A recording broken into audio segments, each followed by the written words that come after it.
आज मङ्गलबार दिनभरिको व्रत पूजापाठ कामको व्यस्तताले गर्दा साँझ बल्ल यसो किचनतिर छिरेँ साथीहरू। अब के बनाउने त भन्दा मैले आज मिक्स भेज बनाउँछु र अनि दाल बनाउँछु भन्न थालेँ।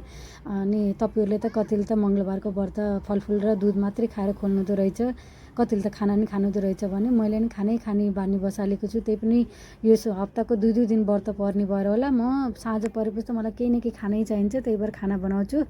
अनि एकतिर चाहिँ मिक्स भेज बनाउने तयारी गरेँ, एकतिर अर्डरको दाल झान्नलाई चाहिँ सुरु गरेँ। अर्डरको दाल चाहिँ मलाई के हल्का टमाटर राखेकै मनपर्छ, त्यही भएर हल्का एउटा टमाटर राखेर जिरा अनि खुर्सानी अनि यिनै त हुन् होइन, अदुवा सदुवा सब राखेर यता दाल झानझुन पारेँ।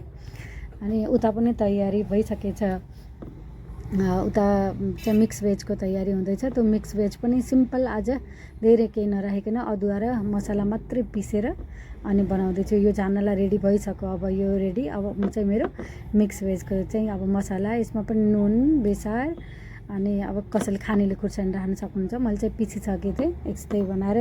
यो चाहिँ अब टमाटर लास्टमा राखेपछि यो पनि रेडी हुन थालिसक्यो मेरो। कस्तो राम्रो कलर देखिएको के होइन, सबै तरकारीहरू मिक्स गरेपछि कस्तो मिठो लाग्छ के। अनि अब दिनभरिको व्रतपछि केटाकेटीलाई पहिला खाना खान दिएर अनि बल्ल आफूले खाएँ।